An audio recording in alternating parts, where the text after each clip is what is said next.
list of moments or funny things Kyle and I shared. It's actually 11 now because I just thought of another one. But bear with me because I'm not going to go into too much detail. This is more for Kyle. But I'm just going to run down the list real quick. And here we go, buddy. Get ready for it. I'll post you up. What? First off, Jay Balmer being the Bobby Bowden of midget football, even though Nance wrote all his pregame speeches. The time where you and I lost touch for a little bit, and you drove off on me and Todd's lawn in your Jeep, and things were like they never even changed. You, Nicole, and I tailgating for concerts, jamming out, and Nicole mosh pitting. Our WWF match at Shady Ave and the destruction that was left behind. If only there was YouTube back then, we'd be superstars. Rolling change, selling CDs, or selling clothes at Plato's Closet for beer money.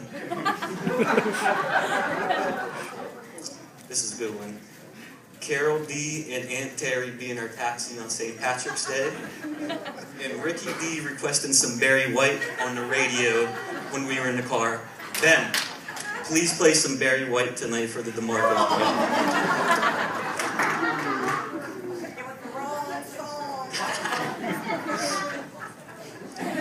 Meeting Chucky Buggy at Barry's. Chucky Buggy, where's your fist at? No. Whatever, man. Okay. Who gets changed more before we go out? You, me, or a chick? I'm going to say I probably get changed more, but Kyle looks at himself more in the mirror. The fact that Kyle is the only dude that memorized every sports statistic since he was the age of 5 and up, and he'll tell you about it. Let him tell you about the guttiest performance ever that he pitched. Grandpa will tell you about it too. The basketball battles at the Dice with you, me, Kurt, Dave, Chris, and Jack. And last but not least, who Chris looks more like, Wayne from the Wonder Years or Troy Aikman?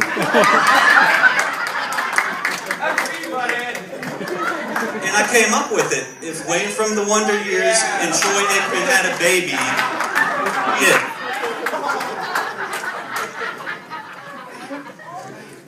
Anyways, there was also another moment I wanted to bring up. The year that Kyle and I shared a studio apartment together. If you can imagine that, us two dudes in a space that small. I don't know how we didn't strangle each other or end up on an episode of Cops. And I don't even want to imagine what that place smelled like. But what could be better than coming home and watching 90210 reruns with your buddy, right? He was Brandon and I was Dylan. Or how about having the theme song to The Contender hum to you while you're in bed trying to sleep?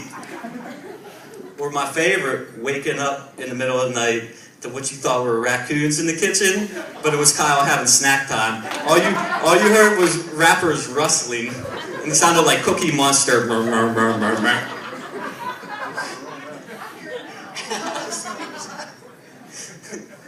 No, but honestly, when your friend meets the person that they're going to spend the rest of their life with, normally there's a moment where you know they're right for each other. And I'd say with Kyle and Nicole, it was the first night I met her. Like, I heard a lot of great things about her, but you never really know until you meet the person. So one night, I went over to meet Kyle and Nicole at her house. And as I get out of my car and start walking towards her house, I hear music blasting like we're at a rock show. And I knew if she could jam out like that, she was perfect for him.